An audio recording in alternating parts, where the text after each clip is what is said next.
Web Cache Deception, Complete Course with Dave. Hello everyone, and welcome to this course on web cache security. In this course, we'll start from the basics and gradually move toward more advanced concepts. You'll learn what web caching is, why websites use it to improve performance, and how misconfigured caching mechanisms can introduce security risks. We'll break down each topic step by step with clear explanations and practical examples so that both beginners and experienced learners can follow along. So, without wasting any time, let's begin our journey into the world of web cache security. Web caches. A web cache is a system that sits between the origin server and the user. When a client requests a static resource, the request is first directed to the cache. If the cache doesn't contain a copy of the resource, known as a cache miss, the request is forwarded to the origin server, which processes and responds to the request. The response is then sent to the cache before being sent to the user. The cache uses a pre-configured set of rules to determine whether to store the response. When a request for the same static resource is made in the future, the cache serves the stored copy of the response directly to the user,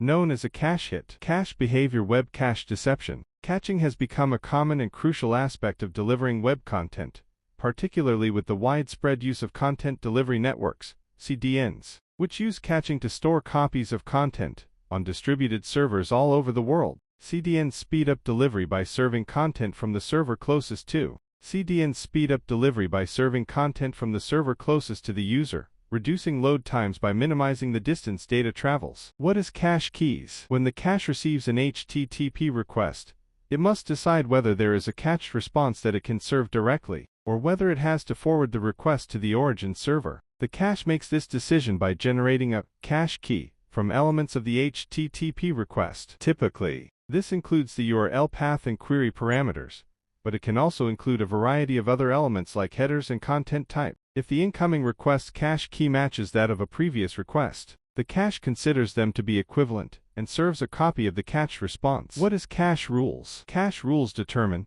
what can be cached and for how long. Cache rules are often set up to store static resources, which generally don't change frequently and are reused across multiple pages. Dynamic content is not cached as it's more likely to contain sensitive information, ensuring users get the latest data directly from the server. Web cache deception attacks exploit how cache rules are applied, so it's important to know about some different types of rules, particularly those based on defined strings in the URL path of the request. For example, static file extension rules.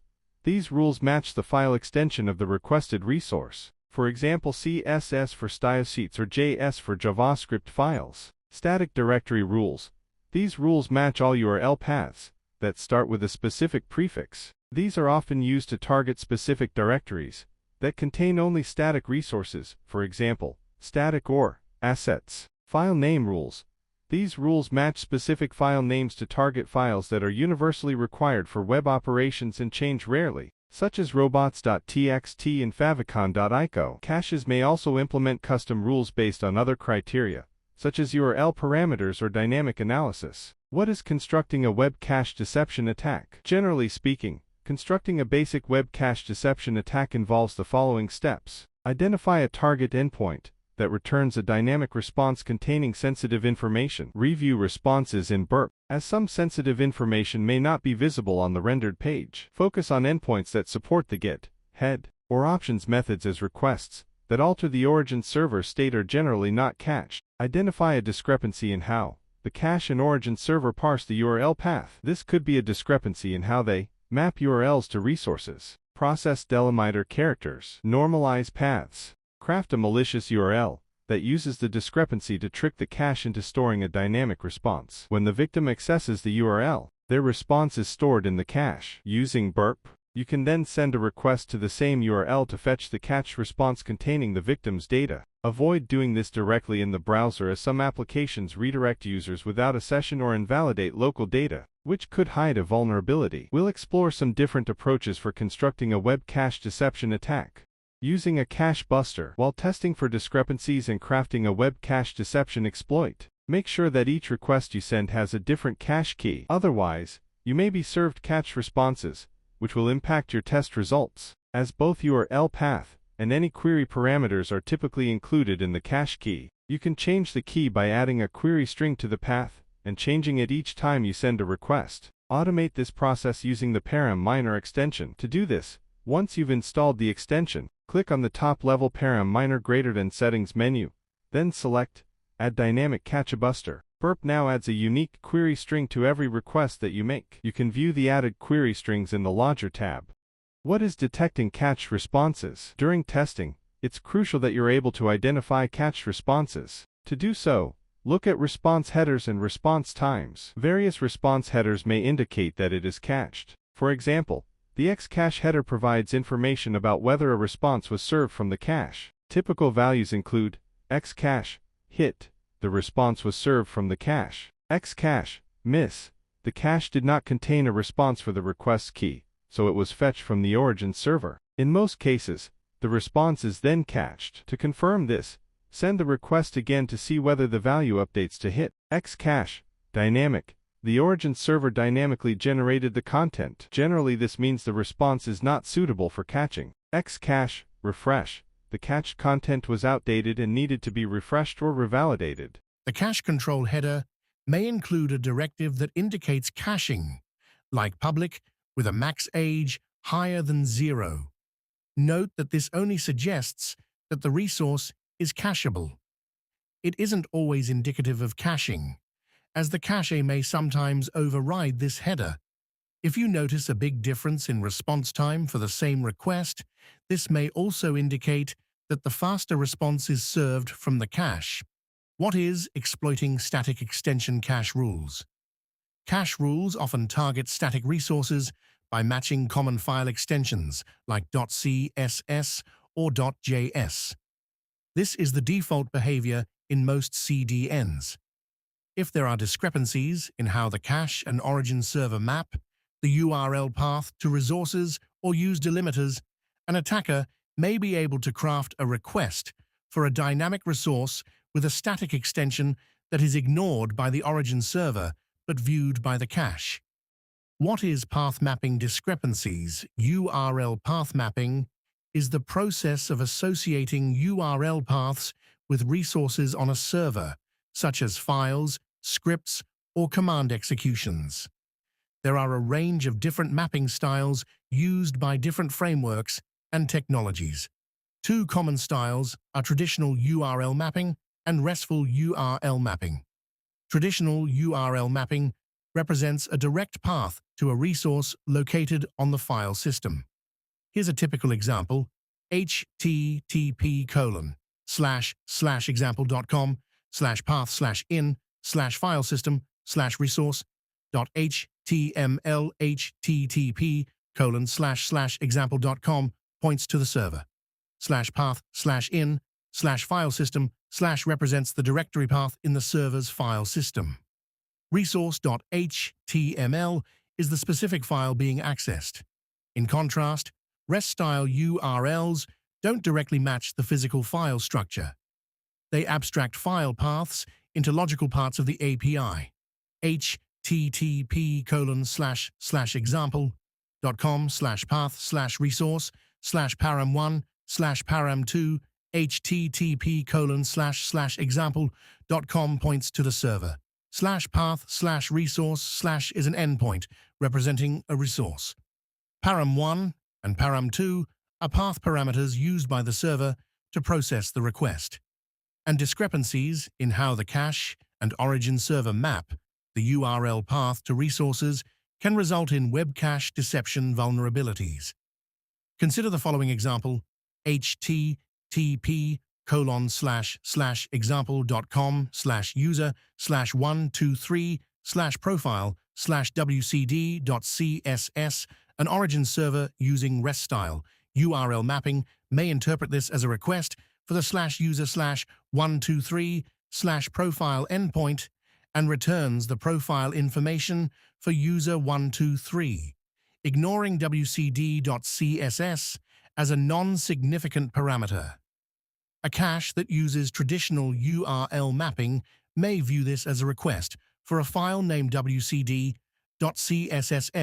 located in the /profile directory under /user/123.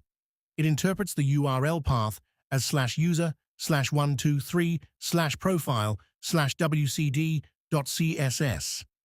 If the cache is configured to store responses for requests where the path ends in .css, it would cache and serve the profile information as if it were a CSS file. What is exploiting path mapping discrepancies? To test how the origin server maps the URL path to resources, add an arbitrary path segment to the URL of your target endpoint. If the response still contains the same sensitive data as the base response, it indicates that the origin server abstracts the URL path and ignores the added segment.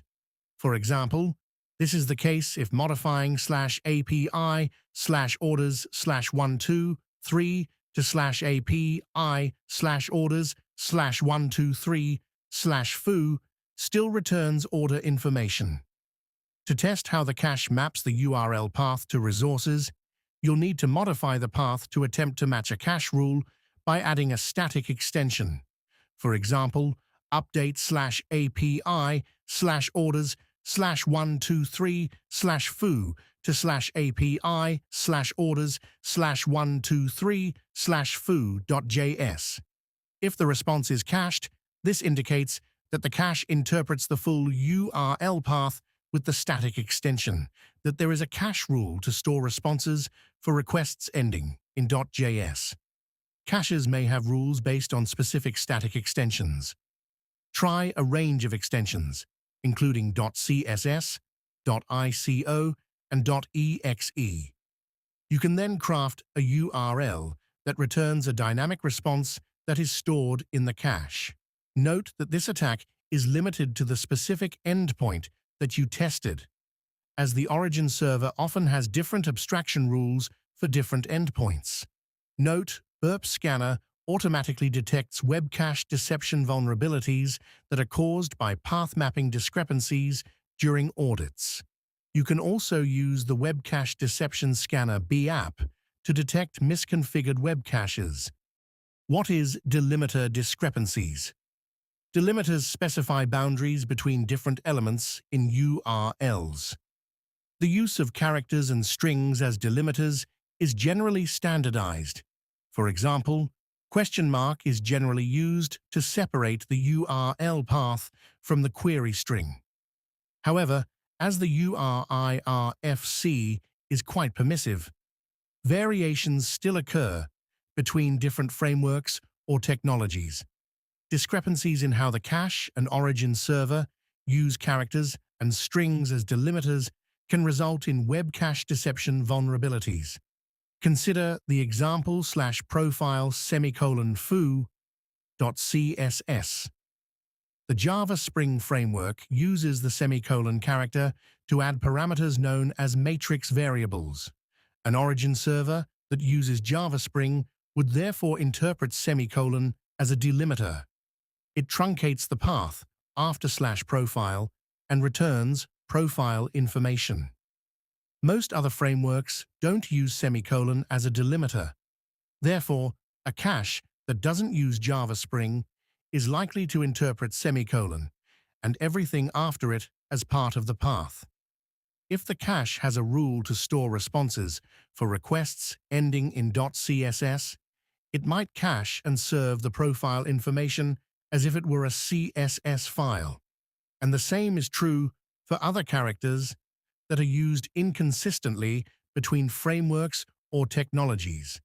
Consider these requests to an origin server running the Ruby on Rails framework, which uses dot as a delimiter to specify the response format, /profile-. This request is processed by the default HTML formatter, which returns the user profile information, /profile.css. This request is recognized as a CSS extension. There isn't a CSS formatter, so the request isn't accepted and an error is returned, /profile.ico. This request uses the .ico extension, which isn't recognized by Ruby on Rails. The default HTML formatter handles the request and returns the user profile information. In this situation, if the cache is configured to store responses for requests ending in .ico, it would cache and serve the profile information as if it were a static file. And encoded characters may also sometimes be used as delimiters. For example, consider the request/profile %00fu.js. The Open Lightspeed server uses the encoded null %00 character as a delimiter. An origin server that uses Open Lightspeed would therefore interpret the path as /profile. Most other frameworks respond with an error if %00 is in the URL. However, if the cache uses Akamai or Fastly, it would interpret %00 and everything after it as the path. What is exploiting delimiter discrepancies? You may be able to use a delimiter discrepancy to add a static extension to the path that is viewed by the cache, but not the origin server. To do this, you'll need to identify a character that is used as a delimiter by the origin server, but not the cache. Firstly, find characters that are used as delimiters by the origin server. Start this process by adding an arbitrary string to the URL of your target endpoint. For example, modify /settings/users/list to /settings/users/list.aa. You'll use this response as a reference when you start testing delimiter characters. Note, if the response is identical to the original response, this indicates that the request is being redirected. You'll need to choose a different endpoint to test. Next, add a possible delimiter character between the original path and the arbitrary string, for example, /settings/users/list ;AAA:. If the response is identical to the base response, this indicates that the semicolon character is used as a delimiter, and the origin server interprets the path as /settings/users/list. If it matches the response to the path with the arbitrary string, this indicates that the semicolon character isn't used as a delimiter, and the origin server interprets the path as /settings/users/list ;AAA. And once you've identified delimiters that are used by the origin server, test whether they're also used by the cache. To do this, add a static extension to the end of the path. If the response is cached, this indicates that the cache doesn't use the delimiter and interprets the full URL path with the static extension. That there is a cache rule to store responses for requests ending in .js. Make sure to test all ASCII characters and a range of common extensions, including .css, .ico, and .exe. We've provided a list of potential delimiter characters to get you started in the labs. See the Web Cache Deception Lab delimiter list. Use Burp Intruder to quickly test these characters. To prevent Burp Intruder from encoding the delimiter characters, turn off Burp Intruder's automated character encoding under Payload, encoding in the Payload side panel. And you can then construct an exploit that triggers the static extension cache rule. For example, consider the payload /settings/users/list ;AAA.js. The origin server uses semicolon as a delimiter. The cache interprets the path as /settings/users/list ;AAA.js. The origin server interprets the path as /settings/users/list.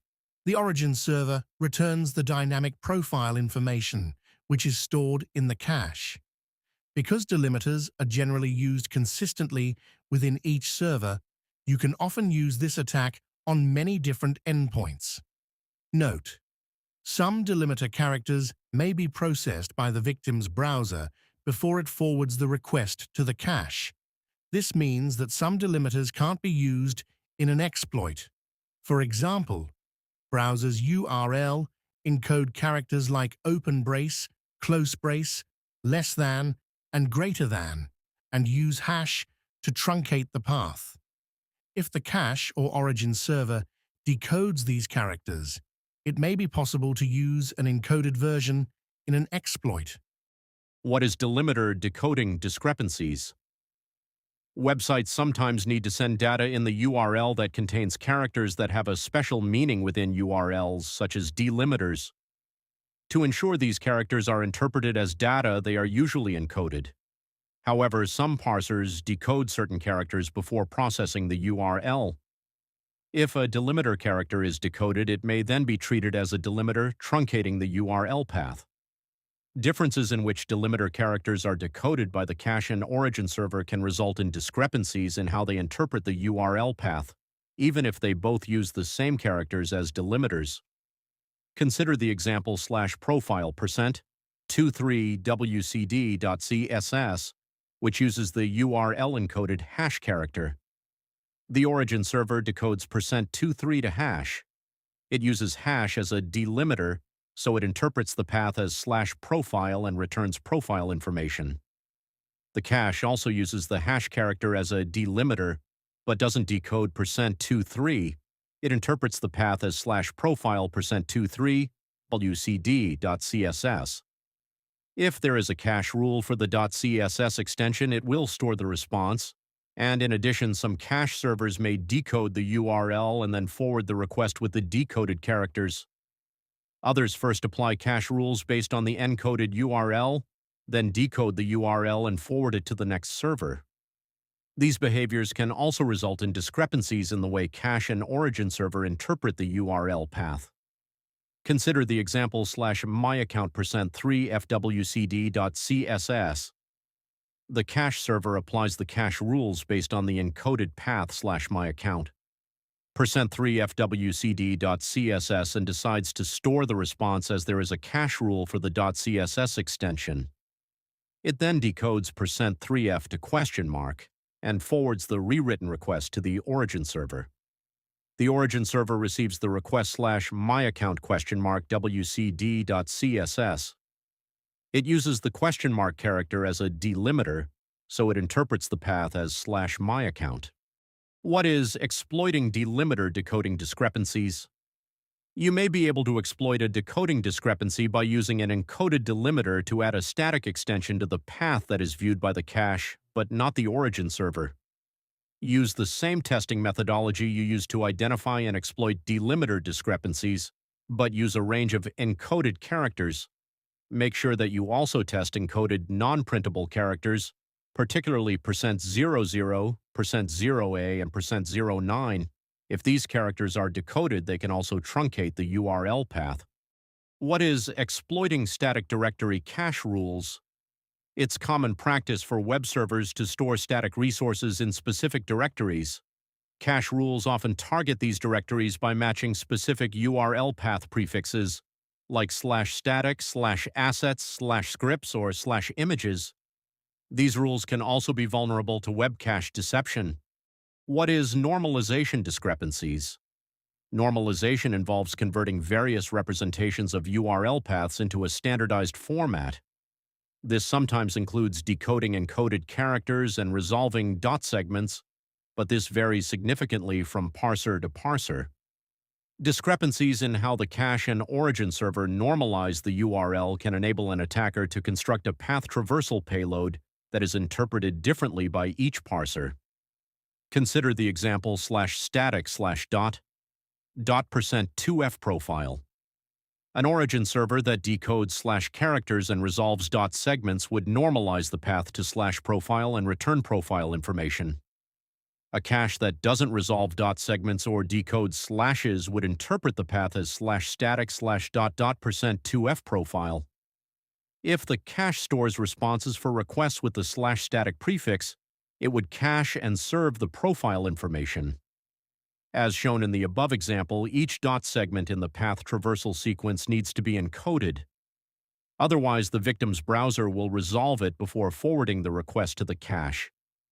Therefore, an exploitable normalization discrepancy requires that either the cache or origin server decodes characters in the path traversal sequence, as well as resolving dot segments. What is detecting normalization by the origin server? To test how the origin server normalizes the URL path, send a request to a non-cacheable resource with a path traversal sequence and an arbitrary directory at the start of the path. To choose a non-cacheable resource, look for a non-idempotent method like post. For example, modify /profile to /aaa/... %2f profile. If the response matches the base response and returns the profile information, this indicates that the path has been interpreted as /profile. The origin server decodes the slash and resolves the dot segment. If the response doesn't match the base response, for example, returning a 404 error message, this indicates that the path has been interpreted as /aaa/... %2f profile. The origin server either doesn't decode the slash or resolve the dot segment. Note, when testing for normalization, start by encoding only the second slash in the dot segment. This is important because some CDNs match the slash following the static directory prefix. You can also try encoding the full path traversal sequence or encoding a dot instead of the slash. This can sometimes impact whether the parser decodes the sequence.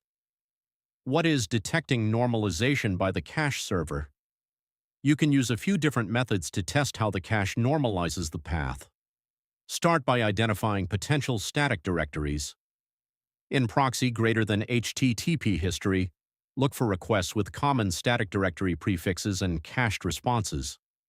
Focus on static resources by setting the HTTP history filter to only show messages with 2XX responses and script, images, and CSSMIME types.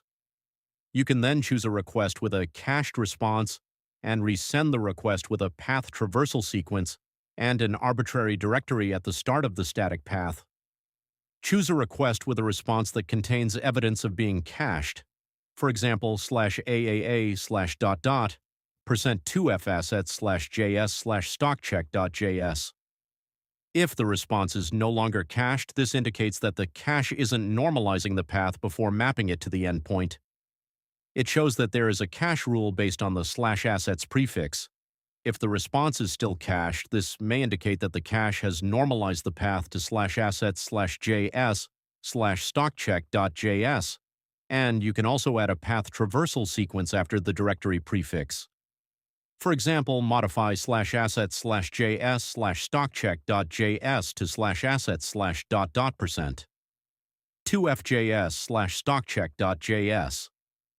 If the response is no longer cached, this indicates that the cache decodes the slash and resolves the dot segment during normalization, interpreting the path as /js/stockcheck.js. It shows that there is a cache rule based on the /assets prefix. If the response is still cached, this may indicate that the cache hasn't decoded the slash or resolved the dot segment, interpreting the path as /assets/... $2fjs/stockcheck.js. And note that in both cases, the response may be cached due to another cache rule, such as one based on the file extension. To confirm that the cache rule is based on the static directory, replace the path after the directory prefix with an arbitrary string. For example, /assets/aaa.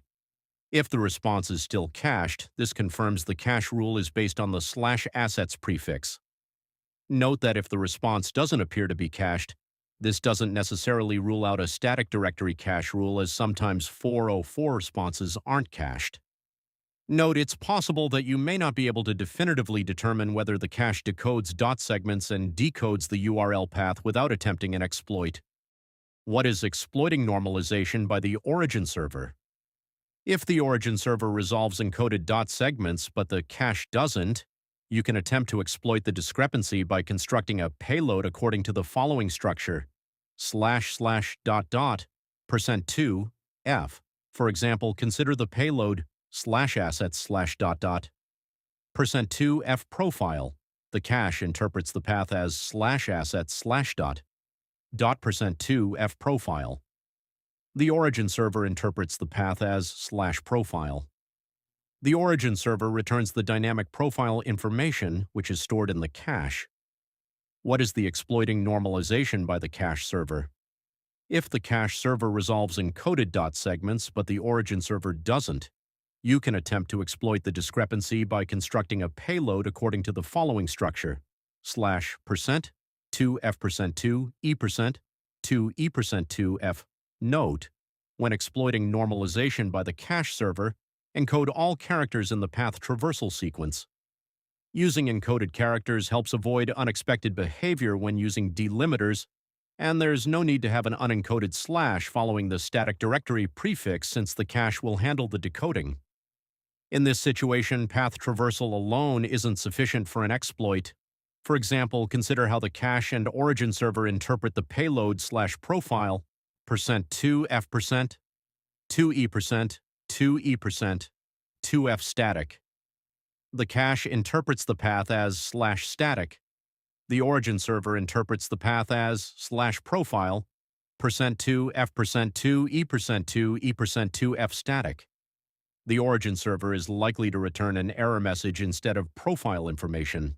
And to exploit this discrepancy, you'll need to also identify a delimiter that is used by the origin server but not the cache. Test possible delimiters by adding them to the payload after the dynamic path. If the origin server uses a delimiter, it will truncate the URL path and return the dynamic information. If the cache doesn't use the delimiter, it will resolve the path and cache the response. For example, consider the payload /profile semicolon %2f%2 e%2 e%2f static. The origin server uses semicolon as a delimiter. The cache interprets the path as /static. The origin server interprets the path as /profile. The origin server returns the dynamic profile information, which is stored in the cache. You can therefore use this payload for an exploit. What is exploiting file name cache rules? Certain files such as robots.txt, index.html, and favicon.ico are common files found on web servers. They're often cached due to their infrequent changes. Cache rules target these files by matching the exact file name string. To identify whether there is a file name cache rule, send a GET request for a possible file and see if the response is cached. What is detecting normalization discrepancies? To test how the origin server normalizes the URL path, use the same method that you used for static directory cache rules. For more information, see Detecting Normalization by the Origin Server. To test how the cache normalizes the URL path, send a request with a path traversal sequence and an arbitrary directory before the file name.